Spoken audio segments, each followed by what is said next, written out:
Assalamualaikum warahmatullahi wabarakatuh. Saya Hafizuddin Nazmi bin Asizan, Not Matric S61998. Hari ini saya akan membentangkan tajuk tentang ciri-ciri pemikiran materialisme, idealisme, empirisme, positivisme dan bagaimana menangani isu kesejahteraan. Hari ini saya akan lebih menekankan tentang positivisme kerana itu tajuk pelan saya untuk dibentangkan. So, positivisme adalah teori falsafah yang menyatakan bahawa pengetahuan tertentu adalah berdasarkan fenomena semula jadi dan sifat dan hubungan mereka. Maklumat yang diperoleh daripada pengalaman diri ditafsirkan melalui sebab dan logik yang berbentuk sumber eksklusif dari semua pengetahuan tertentu. Data yang disahkan iaitu fakta positif yang diterima daripada diri dikenali sebagai bukti empirik. Oleh itu, positivisme adalah berdasarkan empirisme. Pengetahuan introspektif dan intuitif ditolak seperti metafizik dan teologi kerana tuntutan metafizikal dan teologi tidak dapat disahkan oleh pengalaman rasa. Pendekatan positivis telah menjadi tema yang berulang dalam sejarah pemikiran barat. Rasa moden pendekatan ini dirumuskan oleh ahli falsafah Auguste Comte pada awal abad ke-19. Comte berpendapat bahawa sama seperti dunia fizikal beroperasi menurut graviti dan undang-undang mutlak yang lain, begitu juga dengan masyarakat dan terus mengembang positivisme ke dalam agama kemanusiaan. Ciri-ciri positivisme terkait erat dengan empirisme yang dapat dilihat sebagai leluhur yang ia menolak gagasan atau pengetahuan apapun yang diceraikan dari eksperimen. Gunakan observasi sebagai metod pengumpulan data. Ini berfungsi untuk menangkap fakta alam dan sosial yang menarik bagi peneliti.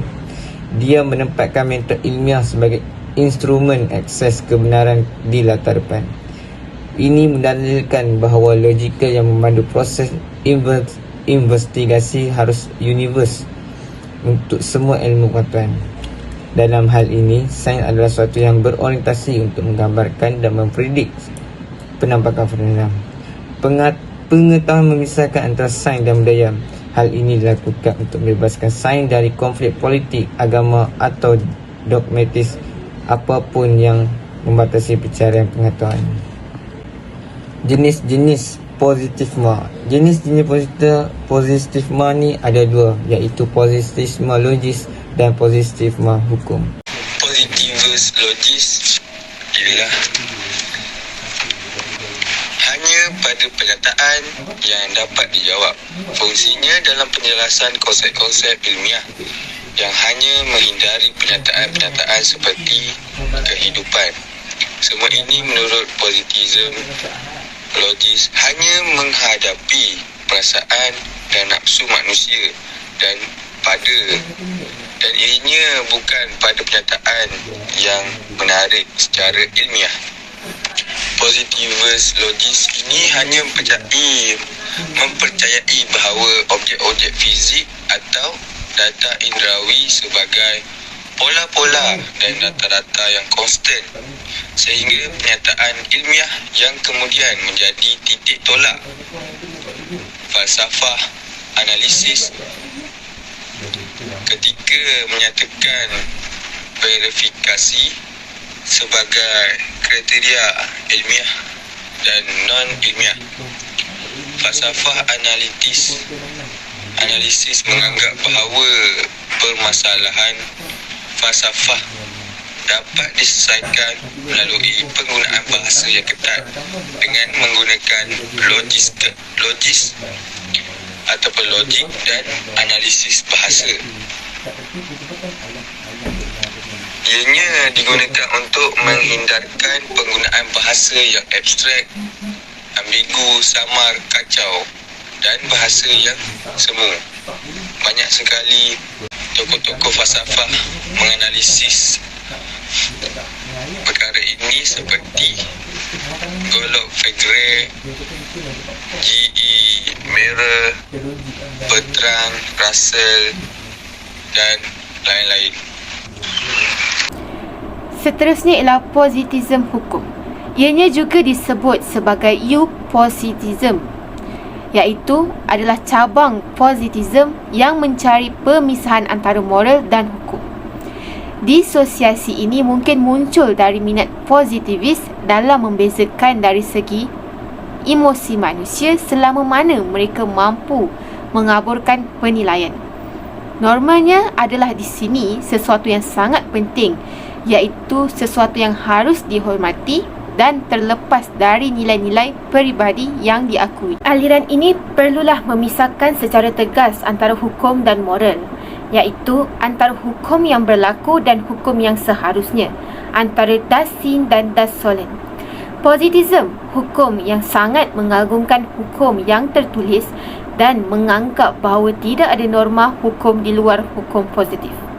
Bagi aliran ini, semua persoalan dalam masyarakat harus diatur dalam hukum tertulis. Sikap penganut aliran ini dilatar belakangi oleh penghargaan yang berlebihan terhadap kekuasaan yang menciptakan hukum tertulis. Mereka menganggap kekuasaan ini adalah sumber hukum dan kekuasaan adalah hukum. Kesan positifme. Pemikiran positifme dipengaruhi oleh pemikiran yang dilakukan oleh Comte yang menolak ajaran bersifat abstrak dan bersifat metafizik. Menurut Comte, sesuatu haruslah dapat dilihat serta dapat diukur dalam bentuk metode ilmiah sehingga dapat dihitung sebagai ilmu pengetahuan. Jika tidak termasuk dalam hal tersebut, maka dapat dipastikan bukan ilmu pengetahuan dan tidak dapat dipertanggungjawabkan secara ilmiah. Pemikiran tersebut dibantah mengenai hukum alam dan nilai keagamaan yang begitu kuat pada saat ini. Ditambah pula dengan munculnya raja yang berkuasa mutlak. Kelebihan positifme. Positifme lahir dari pemahaman empirisme dan rasional, sehingga kadar dari faham ini jauh lebih tinggi daripada kedua faham tersebut. Hasil dari rangkaian tahapan yang ada di dalamnya, maka akan menghasilkan satu pengetahuan yang mana manusia akan mampu menjelaskan realitas kehidupan tidak secara spekulatif, arbitrary, melainkan konkret, pasti dan bisa jadi mutlak, teratur dan valid. Dengan kemajuan kreatif di dalam tidak hanya terbatas menghimpunkan fakta tetapi juga meramal masa depannya. Positifme telah mampu mendorong lajunya kemajuan di sektor fizik dan teknologi. Positifme sangat mementingkan aspek rasional ilmiah baik dari epistemologi ataupun keyakinan yang dipergunakan sebagai dasar pemikiran. Kelemahan positifme. Analisis biologi yang ditransformasikan ke dalam analisis sosial dinilai sebagai akar terpuruknya nilai-nilai spiritual dan bahkan nilai-nilai kemanusiaan.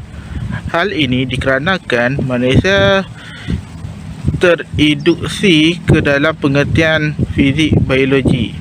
Akibat dari ketidakpercayaannya terhadap sesuatu yang tidak dapat diuji kebenaran, maka faham ini akan mengakibatkan banyak manusia yang nantinya tidak mempercayai kebenaran.